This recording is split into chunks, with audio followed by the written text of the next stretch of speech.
Hukum 2 Kirchhoff berbunyi jumlah GGL dalam rangkaian tertutup sama dengan jumlah aljabar dari hasil perkalian hambatan dengan kuat arus.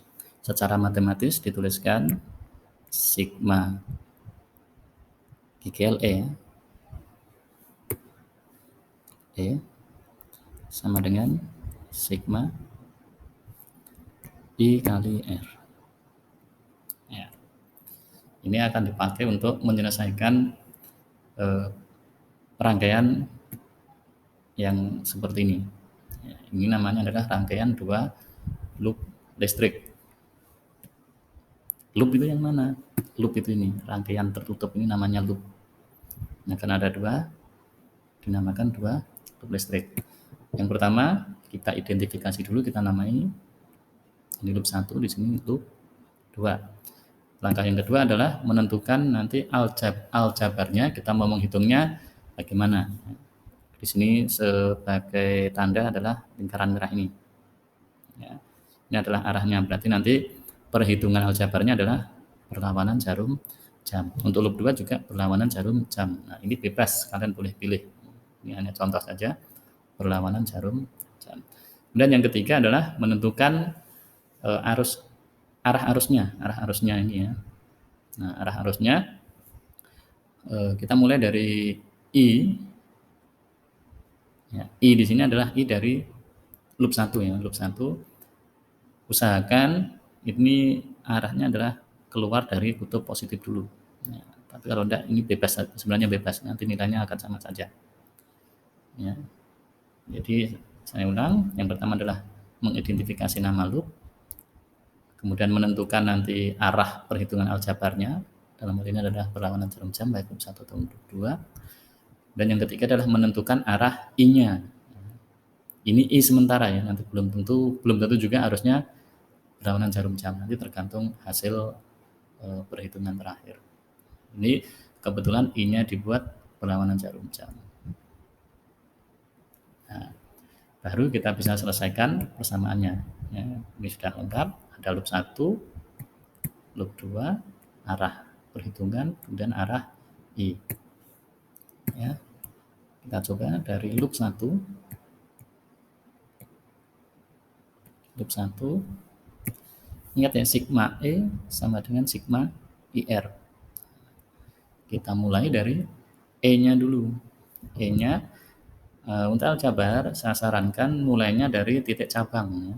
Dalam hal ini B. Kamu boleh dari E, boleh dari B. Untuk contoh ini kita mulai dari B. Nah, kita lihat E-nya dari B, karena kita mau aljabarnya berlawanan jarum jam, maka B ke A. Adakah E? Ketemu E di sini E1. Kemudian karena ketemunya adalah kutub negatif yang pendek ya, kutub negatif, maka nilai E-nya positif. Ingat, kalau ketemu negatif nanti nilai E-nya positif. Sebaliknya nanti kalau di loop 2 ini perlawanan begini, nanti kan ketemu kutub positif, maka nilainya nanti negatif. Dibalik ya. Kita lihat. Berarti E-nya sini ya. E-nya ketemu kutub negatif, berarti E-nya positif. E, ada lagi yang lain? Kita cek. AD tidak ada E, DE tidak ada, EB tidak ada. Ya. Ini ya, ini tidak ada GGL-nya, tidak ada GGL, tidak ada GGL. Berarti E-nya hanya E1 saja, tidak ada yang lain. Ya. Dan sama dengan apa? I. Nah, I kali R, kita lihat mulai dari B ke A. Dari B ke A, dari B ke A ya. Nah, ini ada I. I saja yang kita tulis I. Ya. Terus I. Kemudian dikali, ada ketemu R enggak? Ketemu R1. Nah, ini B, A. Kemudian AB, nah, dari A ke B, ada I, ketemu R1. Ini ditambahkan. Kenapa ditambah? Karena seri kan, ini tidak ada cabang. Ini kan tidak ada cabang. I kali R besar 1.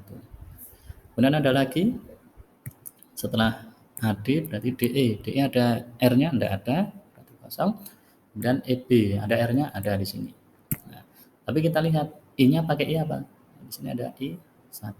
Kenapa ada I1, I2? Karena ada cabang di sini. Dari B, A, D, E, karena ada cabang, maka I-nya hanya I saja. Kemudian di sini kan ada cabang, ini ada I, dan naik ada I1, yang ke sana ada I2. Ya, ingat kalau cabang berarti I-nya harus beda. Karena ini setelah lewat cabang, naik ini adalah tadinya I2. Kemudian arahnya ya, karena ini kebetulan arah aljabarnya perhitungannya dengan arah arusnya sama, searah, termasuk ini juga ketika naik searah, maka tetap positif. I1 kali R2. Bisa kita kelompokkan, sudah selesai, hampir selesai ya.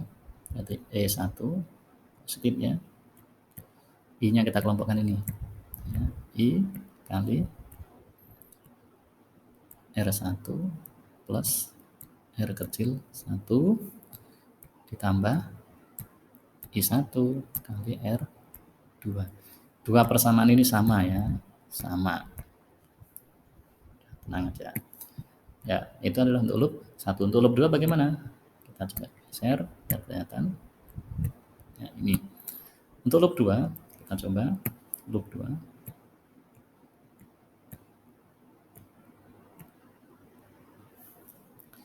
Kita mulai dari titik yang sama, tadi dari B ya.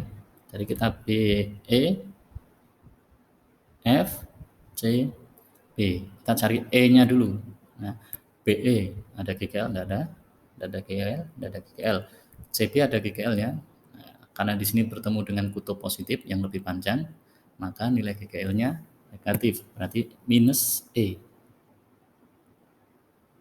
Nah, kenapa minus? Karena di sini ketemu kutub, ya, di sini ya ketemu kutub positif.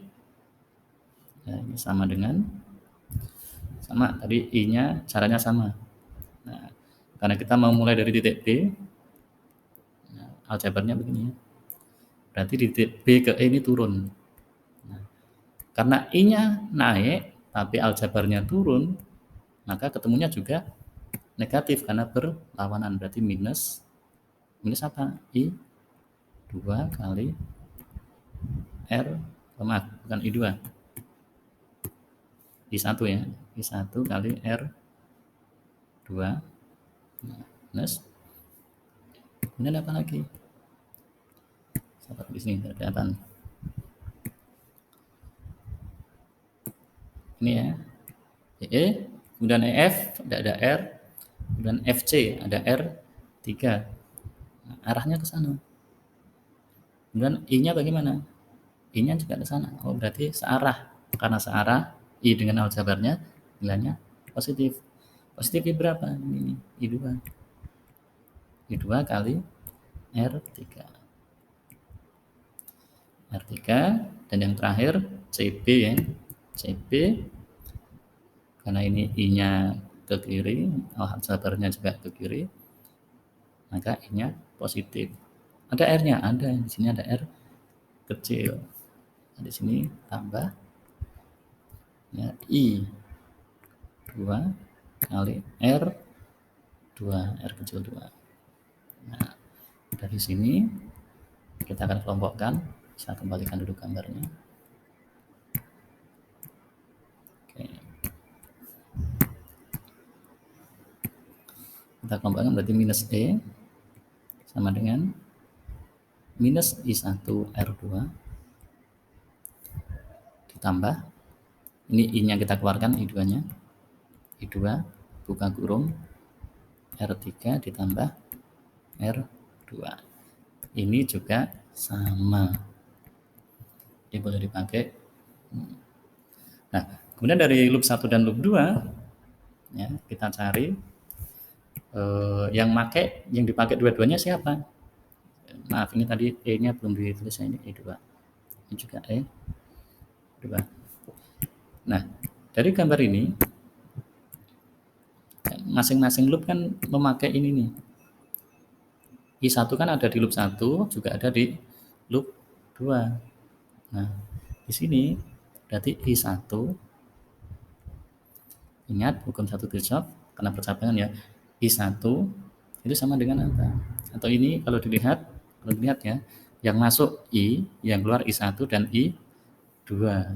Maka persamaannya yang masuk itu I saja, keluar menjadi 2, menjadi I1 dan I2. Ya. Maka nanti yang persamaan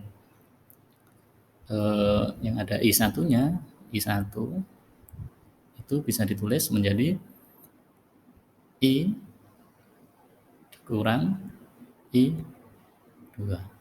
Nah, ini adalah untuk menyatukan loop 1 yang masing-masing punya I1 ini, yang punya I1 di sini.